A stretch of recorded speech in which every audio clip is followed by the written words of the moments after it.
अस्सलाम वालेकुम रहमतुल्लाहि व बरकातहू। आज के इस वीडियो में हम बात करने वाले हैं अच्छी मौत के बारे में, यानी कि नेक मौत के बारे में, और आपको बताने वाले हैं कि एक अच्छी मौत की क्या अलामतें हैं, यानी कि नेक मौत की क्या क्या निशानियां हैं। इसके बारे में हमारे प्यारे नबी हुजूर सल्लल्लाहु तआला अलैहि वसल्लम ने क्या फरमाया है। इसीलिए यह वीडियो आप सभी के लिए बहुत खास है। आप इसको आखिर तक जरूर देखें और मेहरबानी करके अपने दोस्तों में भी शेयर कर दें। तो चलिए शुरू करते हैं। अल्लाह ताला कुरान में इरशाद फरमाता है कि हर जानदार को मौत का मजा चखना है, यानी कि हर जानदार को एक न एक दिन जरूर मरना है। मौत का फरिश्ता हर इंसान के पीछे लगा रहता है।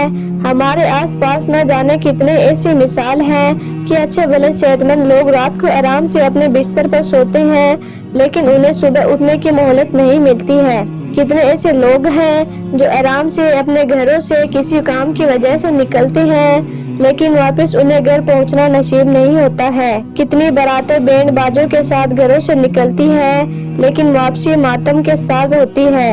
कितने लोग अपना कोई काम कर रहे होते हैं कि अचानक दिल का दौरा पड़ने पर उनकी मौत हो जाती है और सारे के सारे काम धरे रह जाते हैं। कहने का मतलब ये है कि मौत बरहक है, हर जानदार को एक न एक दिन मौत जरूर आनी है। अब सवाल ये उठता है कि मौत तो सबको आनी है, ऐसी कौन सी मौत अच्छी होती है, यानी कि कौन सी मौत नेक होती है। इसके बारे में अल्लाह के रसूल सल्लल्लाहु तआला अलैहि वसल्लम ने क्या फरमाया है। नेक मौत, अच्छी मौत, उसकी कुछ अलामतें हैं, यानी कि नेक मौत की ये 5 निशानियां होती हैं। जिनको इस तरह की मौत आए तो समझ लो कि यह मौत नेक और अच्छी मौत है। नंबर 1, नेक मौत की पहली निशानी ये है कि इंसान को मरने से पहले अल्लाह ताला उसे खुशखबरी दे देता है, जिससे उसके दिल से मौत का खौफ दूर हो जाता है और वो खुशी खुशी अपनी इबादतों में और जिक्र इलाही में मशगूल हो जाता है। यानी कि ऐसे शख्स पर मौत की हल्कानी जाहिर नहीं होती है। अल्लाह के रसूल सल्लल्लाहु तआला अलैहि वसल्लम भी कलमा पढ़ते पढ़ते और गुफ्तगू करते करते ही इस दुनिया से पर्दा फरमा गए थे, और इसी तरह से सहाबाए किराम रज़ियल्लाहु अन्हुम भी रुखसत हुए थे। नंबर 2, नेक और अच्छी मौत की दूसरी निशानी ये है कि अल्लाह जिसको मौत के वक़्त कलमा नसीब कर दे तो समझ लो ऐसी मौत बहुत नेक मौत है, क्योंकि जिस शख्स को मौत के वक़्त कलमा नसीब हो जाए तो समझ लो कि उससे बड़ा खुश नसीब कोई नहीं है। अल्लाह के रसूल सल्लल्लाहु तआला अलैहि वसल्लम ने फरमाया है कि जिसको मौत के वक़्त कलमा नसीब हो जाए तो यह अच्छी मौत भी है और साथ में ऐसा शख्स जन्नत में जाने का हकदार भी है। नंबर 3, नेक और अच्छी मौत की तीसरी निशानी ये है कि जिस शख्स को मौत के वक़्त अपने पेशानी पर पसीना आ जाए तो समझ लो कि यह उसके हुस्न खात्मा की निशानी है, यानी कि ऐसी मौत भी अच्छी मौत होती है। नंबर 4, नेक और अच्छी मौत की चौथी निशानी ये है कि जिस शख्स को जुमे के दिन या फिर जुमे की रात को मौत आ जाए, यानी कि जो जुमे के दिन या रात को इंतकाल फरमा जाता है, तो तिरमिजी शरीफ की हदीस में है कि अल्लाह ऐसे शख्स को कब्र के अजाब से महफूज फरमाएगा। नंबर 5, नेक और अच्छी मौत की 5वीं निशानी ये है कि जिस शख्स को दिन की खिदमत करते हुए मौत आ जाए तो ऐसी मौत भी नेक होती है, क्योंकि हमारे प्यारे नबी हुजूर सल्लल्लाहु तआला अलैहि वसल्लम ने फरमाया है कि जो शख्स मैदान जिहाद में अपनी जान दे बैठा, यानी कि इंतकाल कर गया, तो यह मौत भी उसके हुस्न खात्मा की निशानी है। जिस शख्स की मौत हो जाए और अल्लाह की रजा से उसका चेहरा चमकने लगे और लोग उसकी तारीफ करते रहे कि वाकई इसका चेहरा चमकने लगा, तो यह भी बहुत अच्छी मौत की अलामत है। बच्चा जन्मने की हालत में मरने वाली औरत भी कब्र के अजाब से महफूज रहेगी।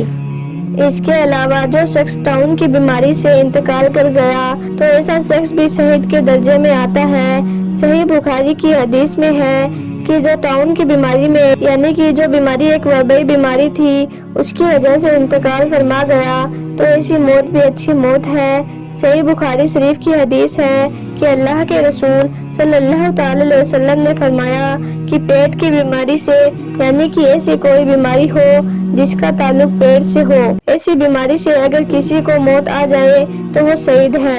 इसके अलावा जिस शख्स को पानी में डूबने से मौत आ जाए या फिर उस शख्स पर कोई भारी भरकम चीज गिर जाए, जैसे कि कोई पहाड़ या फिर कोई छत उस पर गिर जाए اور وہ اس سے انتقال فرما جائے تو ایسی موت کے بارے میں ہمارے پیارے نبی حضور صلی اللہ تعالی علیہ وسلم نے فرمایا ہے کہ ایسی موت بھی اچھی اور نیک موت ہے، اور ایسے شخص کو بھی شہید کا درجہ ملتا ہے۔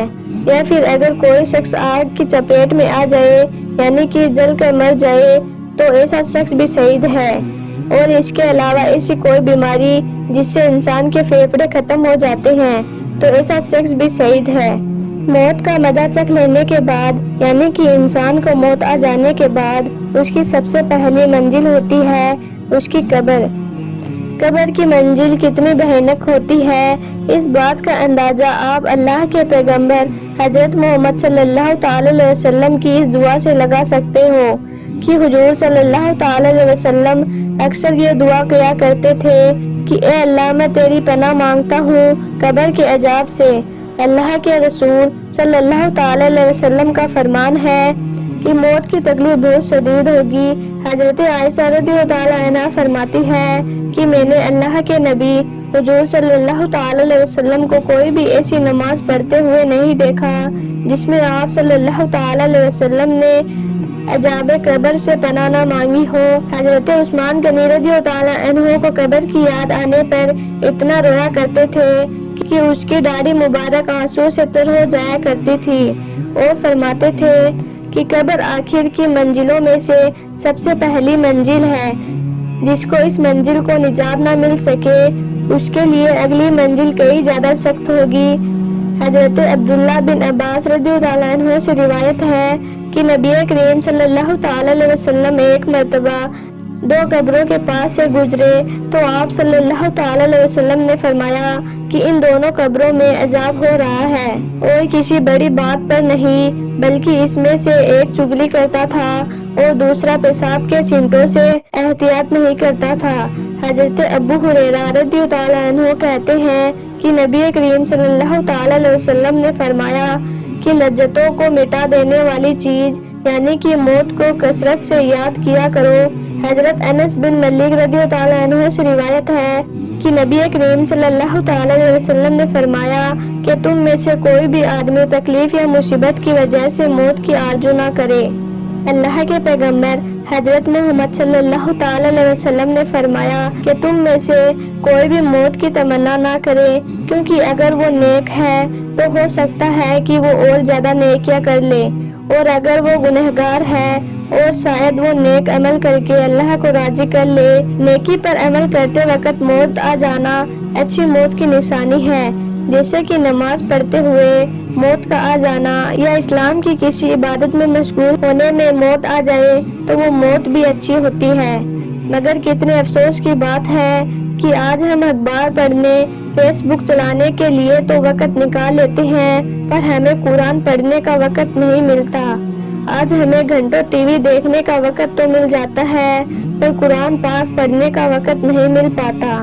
آج ہم گھومنے پھرنے کے لیے تو کئی دنوں کا وقت نکال لیتے ہیں پر قرآن کی دعوت عام کرنے کے لیے وقت نہیں نکال پاتے ہیں۔